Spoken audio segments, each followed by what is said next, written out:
Et si je vous expliquais mes trucs et astuces quant à mes photos et leurs résultats? Si nous parlions de photos comme celle-ci, ou de photos comme celle-là, ou alors peut-être ce genre de photos. Eh bien écoutez, après le générique, je vous explique ma recette et je vous donne mes trucs et astuces pour mieux y arriver vous-même.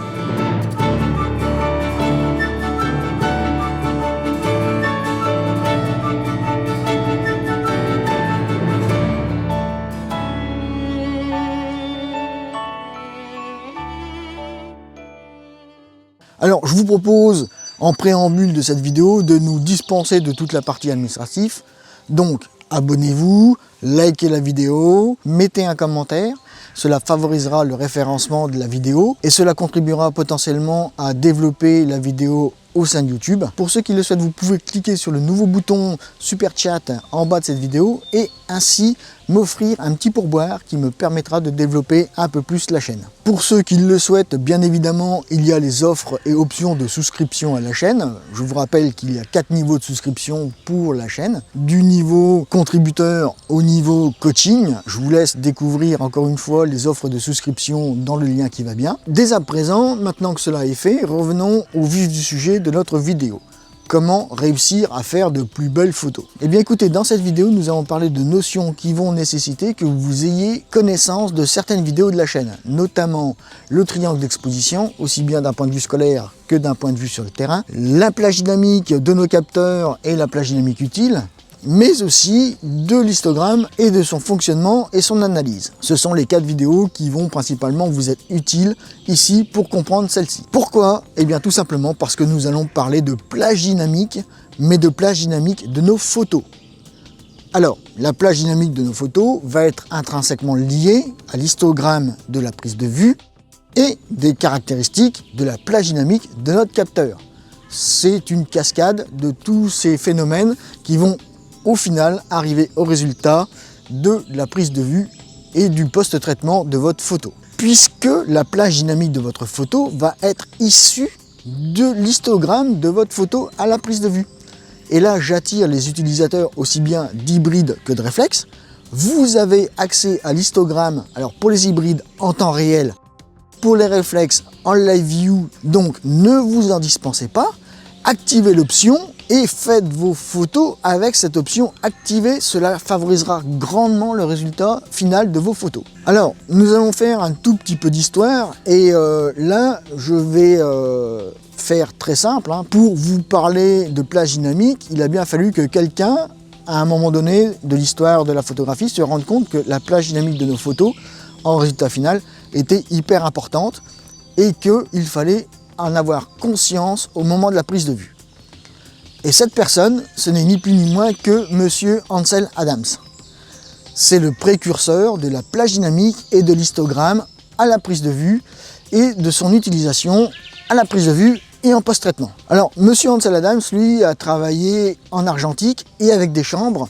Il y a quelques décennies de cela, c'était au début de la photographie argentique, enfin au début, dans les débuts de la photographie argentique, non pas au début, parce qu'il n'était pas non plus à l'époque de Nicéphore Niepce, il y a eu quelques temps qui se sont écoulés entre les deux, mais n'empêche que c'est le premier qui a percuté en regardant le résultat de ses photos.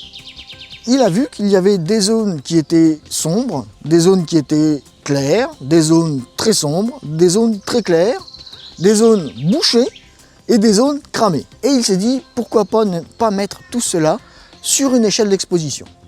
Donc il est parti de sa zone où tout était bouché, qu'il a défini en tant que zone 0. Et puis il s'est dit, pour ma zone 1, je vais augmenter l'éclairage d'un IL. Alors à l'époque, nous ne parlions pas d'IL, nous parlions de diaph ou de stop. Parce que, si vous voulez, à l'époque, il n'avait pas tous les instruments que nous avions, il n'avait pas l'échelle d'exposition à l'intérieur de l'œilleton, il n'avait pas l'histogramme, donc il y avait des règles de calcul en fonction de la sensibilité du film que vous utilisiez, il y avait des abacs en fonction de l'ouverture, du temps de pause, cela vous donnait un niveau d'exposition de votre photo. Et donc, il fallait faire des règles de calcul afin de solutionner au mieux l'exposition de la photo pour ne pas qu'elle soit trop inutilisable. Parce que si l'avantage du numérique au jour d'aujourd'hui, c'est que ma photo me plaît pas, je supprime, tant pis. Là, vous ne pouviez pas avoir le résultat à la prise de vue. Il fallait rentrer en laboratoire, développer la photo et vous rendre compte que vous aviez perdu votre journée. Ou auquel cas, si vous avez eu du bol, les photos n'étaient pas trop mal exploitables, donc vous avez potentiellement gagné votre temps. Mais il fallait avoir un petit peu de chance à l'époque. Ou alors, il fallait gamberger, et c'est ce qu'Ansel Adams s'est mis à faire, puisqu'il a créé son Zone System. Alors, comme je vous l'ai dit, il est parti donc de la zone 0, il s'est dit la zone 1, je vais exposer d'un IL supplémentaire, la zone 2, je vais exposer encore d'un IL supplémentaire, la zone 3 d'un IL, etc., etc. Tout ça pour arriver à la zone 10, qui est le blanc pur, sachant que la zone 0, c'est le noir pur. En regardant son échelle, il a défini que la zone 5, c'était la zone intermédiaire qui, pour lui, était potentiellement la plus justement exposée, et que dans ce cadre-là, il allait se servir de la zone 5 comme zone 0, si vous voulez, d'exposition.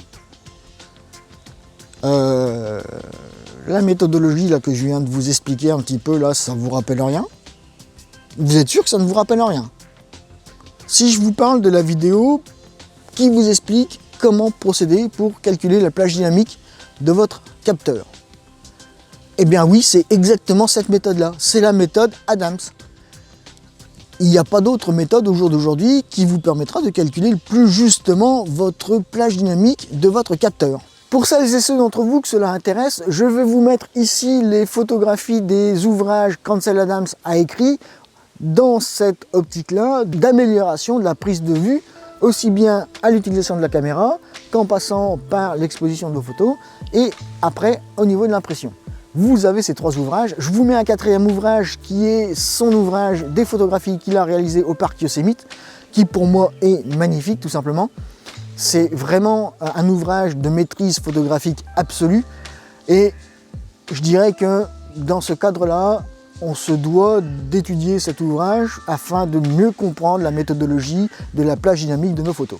Alors je vais remettre une petite couche par rapport à la méthodologie de notre ami Ansel Adams, puisque nous, au jour d'aujourd'hui, nous avions les histogrammes, nous avons la plage dynamique qui apparaît entièrement sur notre écran au dos de notre appareil photo, ou dans l'œilleton, parce que lui à l'époque il s'était fait une fiche récapitulative de la scène qu'il allait photographier. Il marquait un petit peu sur cette fiche tout ce qu'il avait vu à l'œil, noter les zones, tout ça, etc. Donc si lui le faisait à son niveau, on va dire de maître photographique du noir et blanc, c'est bien qu'il y a des raisons et c'est bien qu'il faut que vous, à votre niveau, maintenant au jour d'aujourd'hui, avec les outils informatiques que nous avons, il faut vous servir de votre histogramme à la prise de vue. D'accord? Et dans ce cadre, il faut bien maîtriser cet histogramme, il faut bien maîtriser dans certaines situations l'exposition à droite. Là, j'ai fait une vidéo sur le pourquoi du comment exposer à droite et quel en est l'intérêt. Je vous invite à aller la visionner si cela vous intéresse. Mais tout ceci dans le but d'avoir une meilleure texture, un meilleur détail et une photo un petit peu plus percutante au visionnage de celle-ci. Ce n'est pas parce que nous avons des outils informatiques performants au jour d'aujourd'hui qu'il faut s'affranchir et qu'il faut se dispenser de toutes ces utilisations. C'est en cela que la plage dynamique de votre photo et son résultat final, c'est très important. Vous allez vous rendre compte, et ce, peut-être un petit peu malgré vous, que dans certaines situations, eh bien, les gens ne vont pas accrocher sur vos photos parce que tout simplement, la plage dynamique ne sera pas judicieuse. Cela m'est arrivé, donc c'est pour cela que je me permets de vous faire remonter la chose. Attention à l'utilisation de la plage dynamique en post-traitement. Faites très attention à cela, les gens, eux, y seront sensibles, même s'ils n'ont aucune notion photographique. Et je dirais que c'est parce que les gens n'ont pas de notion photographique qu'ils vont être d'autant plus sensibles. L'œil humain a une plage dynamique qui est de 24 IL si on lui laisse le temps de se poser. Elle descend drastiquement de 24 à 12 IL si nous nous en servons un petit peu dans un cadre entre guillemets sportif, c'est-à-dire que si on ne lui laisse pas le temps de s'acclimater environ 10 minutes à la nouvelle scène, la plage dynamique de l'œil humain va descendre à 12 IL, ce qui est quand même 2 fois moins que si on lui laisse le temps de travailler.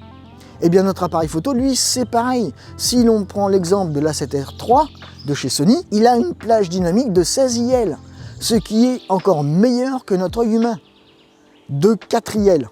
Pour ceux qui, comme moi, ne seraient pas trop forts en maths, voilà, il y a 4 réels de différence entre l'œil humain en méthode sportive et l'appareil photo à 7R3, hein, n'est-ce pas? Bon, non, blague à part.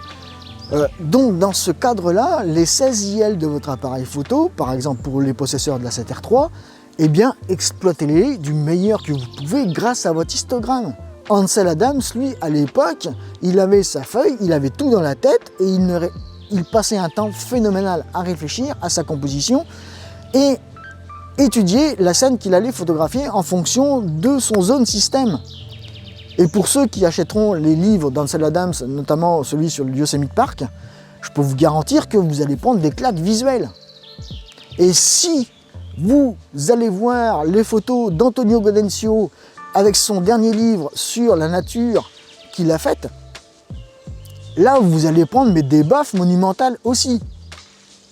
Ce sont deux photographes qui, malgré, on va dire, presque un siècle d'écart, travaillent avec la plage dynamique, travaillent avec l'histogramme, et c'est pas par hasard quand même. Je veux dire, ils arrivent quand même à sortir des photos de fous. Alors, certes, entre Antonio Gaudencio, par exemple, et Ansel Adams, il y a les outils informatiques au jour d'aujourd'hui, mais n'empêche que la base photographique est la même. Allez, on arrête là, on passe à la suite, parce que sinon, je vais y passer des heures. Je vous mets aussi en description les liens pour accéder directement à l'acquisition de ces ouvrages. Alors, ce sont des liens Amazon, comme d'habitude. Si vous les achetez via Amazon, cela m'apportera un petit plus pour la chaîne et je vous en remercie d'avance. Si vous ne le faites pas, c'est pas grave, je ne vous en voudrais pas non plus. Par rapport à la plage dynamique, revenons à nos moutons. Puisque la plage dynamique, tout comme l'histogramme, puisque ce sont deux choses qui sont intrinsèquement liées, cette plage dynamique va être captée par différents facteurs. Alors, ces différents facteurs sont la luminosité, le contraste, la balance des blancs et d'autres paramètres que vous allez pouvoir apporter à la prise de vue dans votre appareil photo. Vous aurez remarqué que je vous ai parlé de luminosité et non pas d'exposition. Parce que je vais vous mettre tout de suite, comme ça on sera débarrassé de la chose, la luminosité, si je parle d'exposition, donc lumière, je vais vous mettre 3 exemples. Une photo que j'ai réalisée et qui pour moi est prête à être exploitée en édition, celle-ci, avec son histogramme. Je vais vous mettre une photo donc à -1 IL en post-traitement et je vais vous mettre la photo avec son histogramme en dessous pour vous rendre compte de l'impact de l'exposition sur l'histogramme et donc sur la plage dynamique. Et je vais vous mettre une 3e photo à +3 IL avec encore une fois l'histogramme et donc la plage dynamique de la photo pour vous rendre compte que au final l'exposition n'apporte pas vraiment grand chose d'intéressant à la plage dynamique.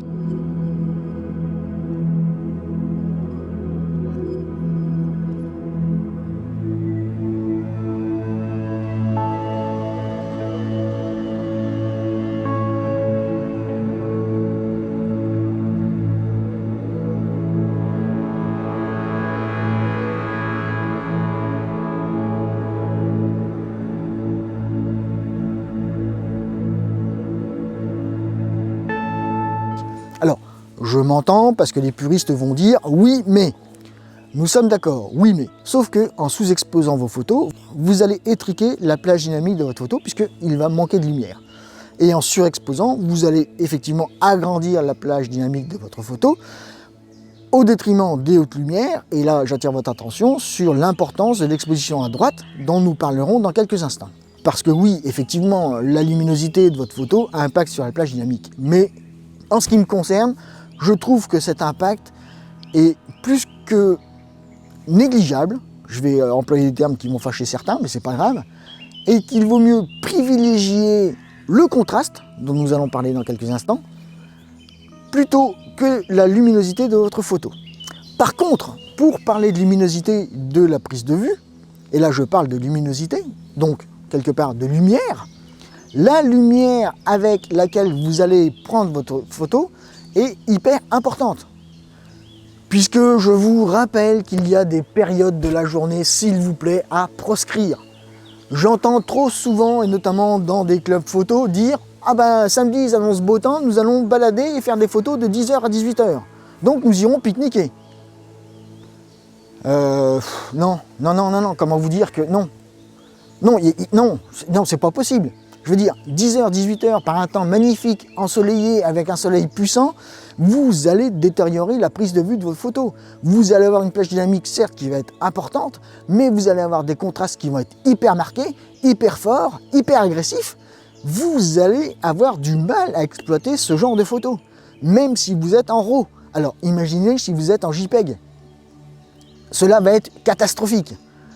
Après, je ne dis pas qu'il ne faut pas faire des photos dans cette plage horaire-là, bien au contraire, si vous faites de la photo de famille au bord de la plage avec femmes, enfants, tout ça, oui, faites des photos, faites des souvenirs, créez des souvenirs pour votre famille, oui, mais n'allez pas faire de la photo, entre guillemets, avec un grand A artistique, dans ces horaires. Sauf si, évidemment, vous avez des systèmes de filtration type filtre ND, etc., qui va vous permettre de limiter l'apport de lumière à votre capteur, auquel cas, oui, vous allez pouvoir rectifier la luminosité, peut-être rectifier le contraste, etc., et pouvoir travailler des photos dans ces heures-là. Mais il va vous falloir des systèmes adaptatifs de filtration supplémentaires. Après, je trouve que la nature nous offre des heures bleues, des heures dorées magnifiques, il faut en profiter à ces moments-là. Pour moi, l'heure bleue, c'est la meilleure des heures. Vous avez une lumière qui est douce et harmonieuse au possible, vous avez des ombres qui sont marquées, mais justement par rapport au contraste de luminosité ambiante, ces ombres ne seront pas forcément bouchées plus que ça, vous allez pouvoir les travailler en post-traitement. Les hautes lumières, elles, sont présentes, mais c'est pareil, elles ne vont pas être plus que ça dénaturées, donc vous allez pouvoir aussi les travailler en post-traitement. Et d'autant plus que je vais vous mettre une ou deux photos de scènes que j'ai réalisées à l'heure bleue en paysage urbain. Vous allez voir que entre le paysage urbain, la lumière urbaine et l'heure bleue du ciel, vous avez des ambiances qui sont pour moi magnifiques, qu'il faut travailler à ce moment-là. Après, vous avez les heures dorées, aussi bien du matin que du soir, tout comme les heures bleues. Ces heures dorées, elles sont un tout petit peu plus dures en luminosité, puisque le soleil arrive au niveau de l'horizon, voire même un petit peu plus haut que l'horizon, et vous avez des ombres qui sont un petit peu plus marquées, un petit peu plus denses, mais elles sont encore accessibles, vous pouvez les travailler. Je dirais que même après, nous allons dire, après le lever du soleil, pendant une bonne heure et demie, donc jusqu'à 9h30 grosso modo, ou 9h, dans le meilleur des cas, vous allez pouvoir travailler en lumière naturelle avec le soleil sans avoir une prise de tête phénoménale au développement. S'il vous plaît, si certains photographes vous disent qu'il faut éviter les heures 10h, 18h en plein été par un soleil écrasant, c'est peut-être qu'il y a des raisons, c'est peut-être qu'à un moment donné, il y en a quelques-uns de cortiqués parmi nous qui se sont dit « ouais mais là ça va pas ». Donc, s'il vous plaît, écoutez ce conseil. Évitez ces heures-ci pour aller faire de la photo. Ou alors, restez à l'ombre. Là, effectivement, si vous êtes dans la plage 10h, 18h et que vous êtes à l'ombre, vous allez avoir une lumière qui va être douce, qui va être à la limite parfaite. Vous allez pouvoir avoir des ombres qui vont être travaillables.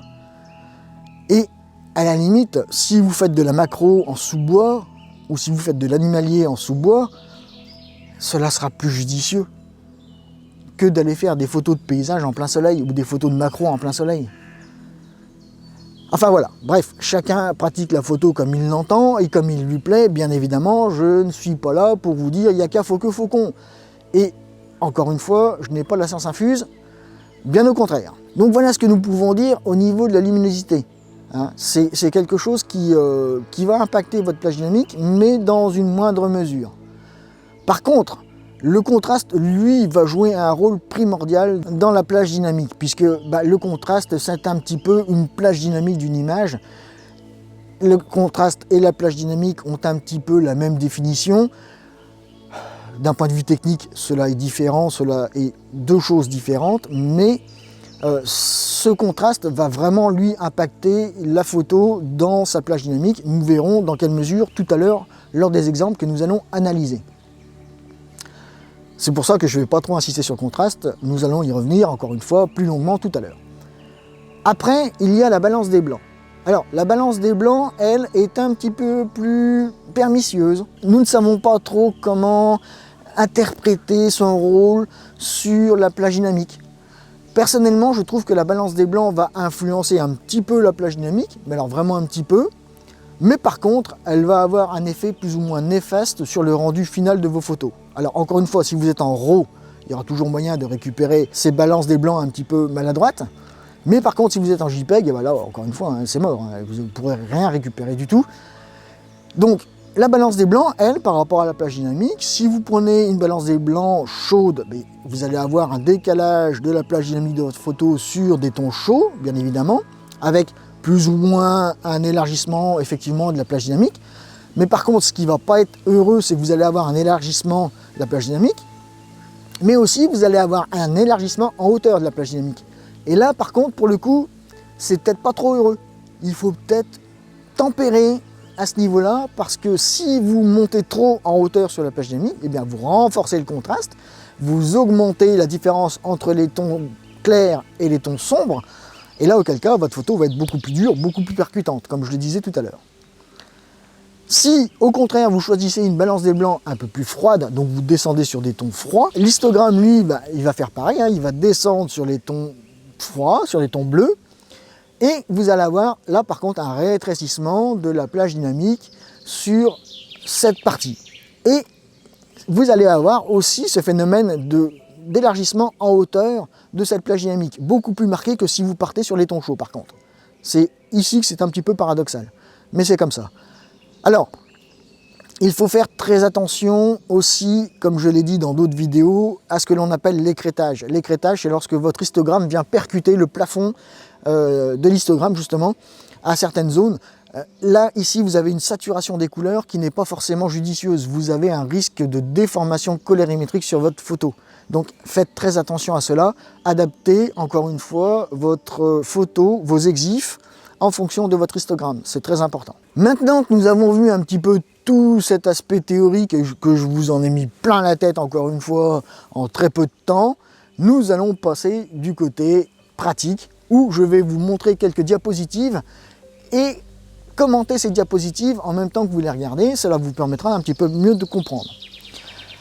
Et vous verrez sur ces diapositives, eh bien, je n'ai uniquement modifié que le contraste. C'est-à-dire que j'ai joué sur du contraste positif ou du contraste négatif qui vous permettra un petit peu de comprendre l'étendue ou le rétrécissement de la plage dynamique et l'apport de ce contraste sur la plage dynamique et sur le fait que votre photo soit agréable ou non à regarder. Au travers de toutes ces images, nous allons établir la relation étroite entre le contraste, la plage dynamique, l'histogramme, etc., etc. Vous allez voir que tout est lié et que tout s'imbrique naturellement l'un dans l'autre. Alors, prenons dans un premier temps ce coucher de soleil. Nous observons le premier plan qui est de la végétation. Cette végétation est en ombre bouchée. Nous percevons cette notion sur l'histogramme avec ce petit pic à gauche qui représente effectivement cette zone de végétation qui est un petit peu bouchée.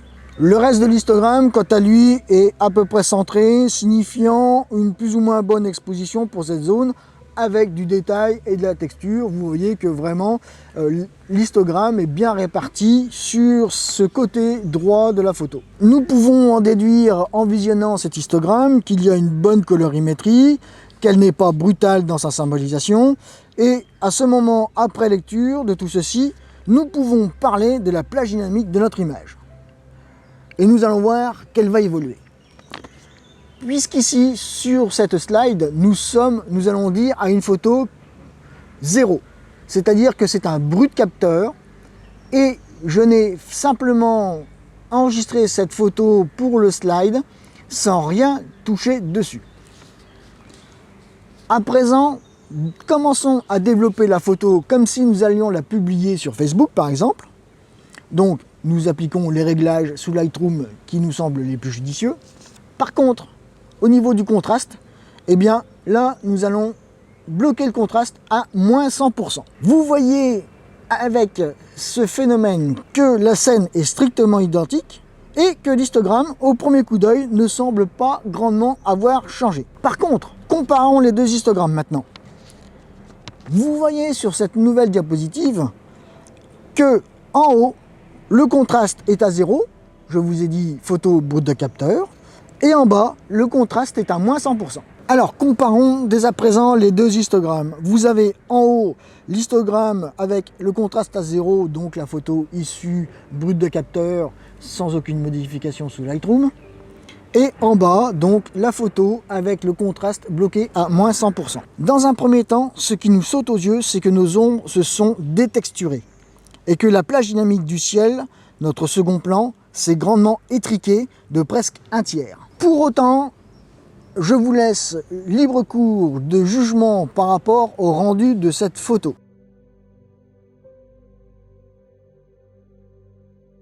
À présent, passons sur cette nouvelle slide à plus 100% de contraste. Ici, cette fois, nos ombres se sont bouchées, mais la plage dynamique du ciel occupe cette fois la quasi-totalité de notre histogramme.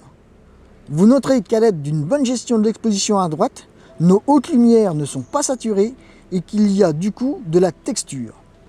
Nous obtenons ainsi une tendance à saturer nos couleurs. Regardons l'évolution de ces plages dynamiques via les histogrammes à présent. Notez que nos histogrammes ont évolué non seulement en largeur mais aussi en hauteur, et ce surtout à 100%, car le pic à moins 100% lui représente une légère désaturation des couleurs, ce qui somme toute normal puisque nous avons diminué l'intensité de la plage de couleurs, quelque part désaturer celle-ci. Mais aussi, nous avons une montée de bleu qui est une couleur froide. Attention à cela. Alors, vous avez vu le premier exemple, une photo de paysage, contraste à moins 100%, contraste à 0% brute de capteur, contraste à 100%. Nous allons à présent, avec cette nouvelle série d'exemples, entrer dans le monde de la macro. Donc, vous me connaissez dès à présent, vous savez qu'en paysage, j'ai tendance à légèrement sous-exposer pour saturer mes couleurs, et en macro, j'ai tendance à surexposer, à avoir plus tendance à exposer à droite, pour gagner en détail et en texture vis-à-vis de mes sujets. Eh bien, regardons ceci maintenant avec les slides. Alors ici, sur cette photo, vous voyez cette petite sauterelle sur ce bouton d'or. Vous pouvez observer dès à présent la plage dynamique et vous rendre compte qu'effectivement, comme vous pouvez le voir, sur cette photo issue brute de capteur, j'ai exposé ma photo légèrement à droite avec la méthode dite d'exposition à droite. Comme je viens de le dire, j'expose à droite pour avoir un meilleur rendu des détails et des textures, que ce soit de mes sujets ou de la nature qui les entoure. La plage dynamique de ma photo, comme vous pouvez le constater, est donc de ce fait plus à droite que celle du paysage précédent qui était un petit peu plus centré. Cette photo, elle, n'est pas issue brute de capteur, elle a déjà été un petit peu travaillée et je dirais qu'elle est presque prête à être diffusée sur Facebook par exemple, puisque le contraste est disposé au mieux de mon ressenti, mais pour des questions de praticité par rapport à notre démonstration, partons du principe qu'il est à 0. Par contre, chose qui n'est pas très heureuse, c'est que j'ai un écrêtage de mes verts et de mes rouges, et là, je perds en dynamique. Il faut absolument éviter cela dans la mesure du possible, et donc toujours garder un œil sur l'histogramme dans votre œilleton ou sur votre écran arrière. Comparons à présent cette slide avec le contraste à moins 100%. Constat immédiat et sans appel, écrêtage sur rouge, vert, bleu cette fois. La plage dynamique de ma photo s'est drastiquement rétrécie. Nous avons perdu en qualité. Attention donc, lorsque je disais que l'apport négatif ou positif aux extrêmes du contraste peut avoir une influence néfaste sur votre photo, eh bien voilà l'exemple typique de ce qui peut se produire. Par contre, à côté de ça, effectivement, nous pouvons noter que cette image est beaucoup plus douce, mais pour autant, encore une fois, est-ce qu'elle reste agréable à regarder? Je vous laisse juge et arbitre de votre ressenti. Dans cette vidéo, à présent, nous avons boosté le contraste, cette fois à 100%. Et nous pouvons dire que notre photo est certes beaucoup plus percutante, mais nous avons gagné en plage dynamique. L'histogramme s'est donc étoffé et élargi. Par contre, nos couleurs sont beaucoup plus intenses, beaucoup plus percutantes. Et encore une fois, est-ce judicieux? Alors, nouvelle macro avec une petite araignée presque vert fluo, un joli pissenlit en arrière-plan. Cette photo, vous la retrouvez sur ma page Facebook. Vous verrez, là, ici, nous avons un contraste à moins 100%. Donc, encore une fois, c'est peut-être pas forcément judicieux. Nous allons voir tout de suite cela en détail en étudiant un petit peu l'histogramme. Mais malgré tout, j'ai intitulé cette photo sur Facebook, eh bien quand on est nul en camouflage, eh bien on est nul. Parce que effectivement, là, je suis pas sûr que ce jour-ci, la petite araignée qui est sur le pissenlit ait bien mangé à sa faim ce jour-là. Hein. J'ai dit, ici, le contraste à moins 100%. J'ai malgré tout une très belle plage dynamique de ma photo, puisque mon Instagram est très bien géré, pas d'écrêtage ou limite un très léger écrêtage sur les verts, mais rien de bien dramatique. J'ai des tons qui restent identiques et cohérents, la plage dynamique et donc ma photo reste harmonieuse et agréable à regarder, mais je suis à moins 100% de contraste. Est-ce que c'est réellement bien judicieux encore une fois? Sur cette nouvelle slide, ici, nous avons poussé le contraste à 100%. Et je dois dire, sans vouloir me jeter des fleurs ou avoir la tête qui grossit comme un melon, que grâce à ma gestion aux petits oignons de mon exposition à droite, j'ai dans ce cadre-là une plage dynamique et un histogramme qui sont presque idéales. Je n'ai pas cramé mes hautes lumières et encore moins mes ombres. Sauf que nous pouvons nous rendre compte que notre petite araignée verte, eh bien, pour le coup, elle est vraiment verte. Pour moi, elle est trop flashy à mon goût. Ses couleurs sont trop vives et percutantes. Ce qui, pour ma part, encore une fois, dénote de la réalité. Ce n'est donc pas représentatif du tout. Et le reste de la composition est dénaturé lui aussi. Ce qui, pour ma part, est complètement fort désagréable. Ici, sur cette nouvelle slide, vous avez la version finale de ma photo, que vous pouvez trouver encore une fois sur ma page Facebook. J'ai mis le contraste à 27%, et vous pouvez constater que ma plage dynamique est assez imposante, puisqu'elle occupe les 3/4 de mon histogramme. Nous pouvons aussi extrapoler en disant que j'ai exposé à droite, puisque ma plage dynamique dans mon histogramme occupe un espace partant sur toute la droite, depuis, on va dire, le tiers gauche, et s'étend sur la droite. Pour moi, cette image est tout à fait à sa place, et c'est une bonne gestion de l'exposition à droite, de l'histogramme et de la plage dynamique. Voici un exemple concret et typique de ce que vous pouvez attendre et vous pouvez réaliser avec des bonnes gestions et un bon entraînement intensif de votre pratique photo. Alors, petite entorse à la règle, puisque vous voyez que sur cette slide, nous avons à présent à l'écran 6 photos, et nous allons donc parler de composition panoramique en photomontage. Je vous renvoie aux 2 vidéos qui traitent du sujet sur la chaîne YouTube.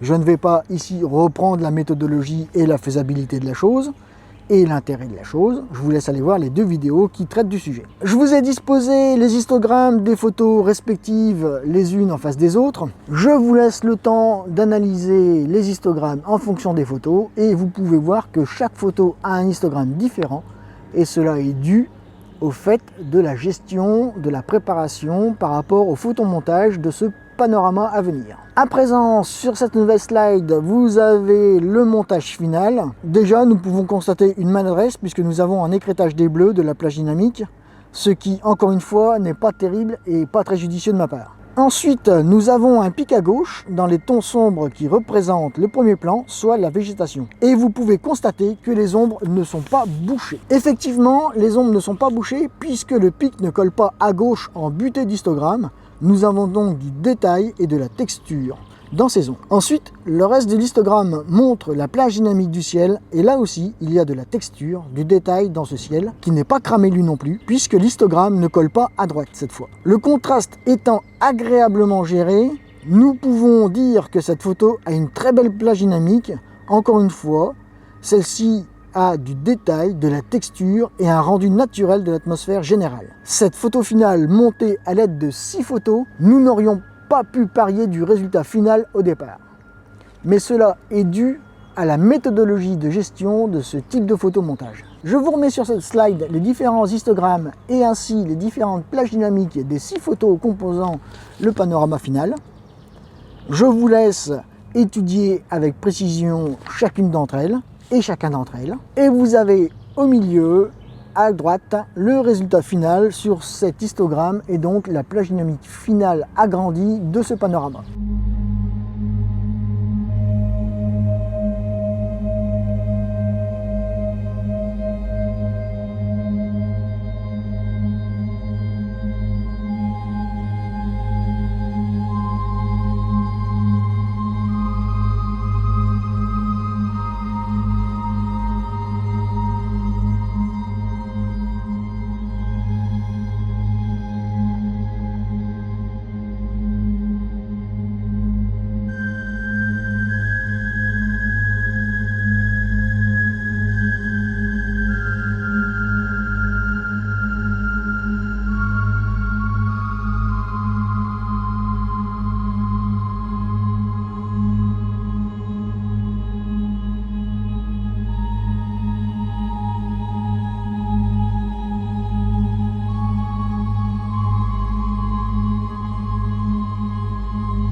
Maintenant que nous avons étudié tous ces exemples, je vais vous montrer l'exemple d'une photo où il est judicieux de renforcer exagérément le contraste.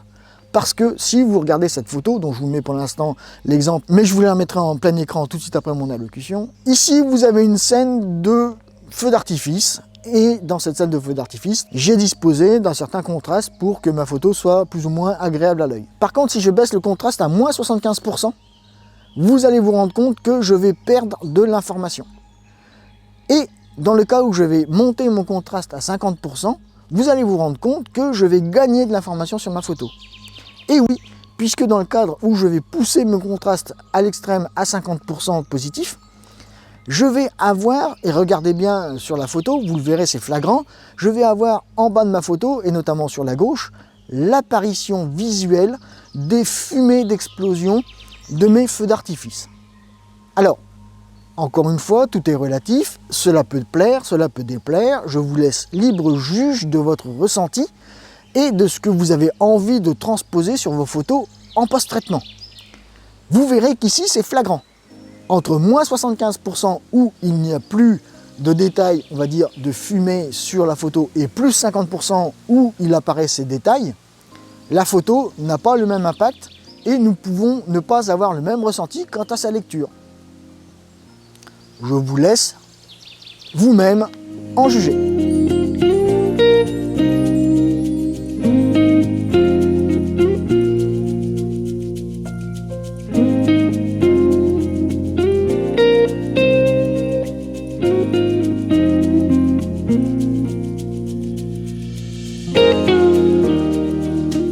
Et bien voilà, encore une fois, une vidéo peut-être un petit peu longue, peut-être bien étoffée, bien riche en informations. Je vous laisse le temps de la digérer. Et là, je redonde mes propos.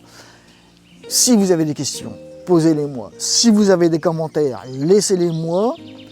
Si vous avez des interrogations sur des propos incompris ou des situations que vous n'avez pas vraiment bien perçues, laissez-les-moi en commentaire et je vous expliquerai du mieux que je peux ce que j'ai voulu vous dire et ce que j'ai voulu vous faire comprendre.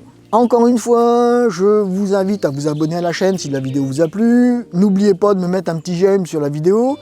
N'oubliez pas les souscriptions. N'oubliez pas maintenant, c'est nouveau, les petits pourboires, donc les super chats. Vous trouverez tout ça en bas de la vidéo comme d'habitude. Je vous dis à très vite. Faites-vous plaisir. Faites des photos.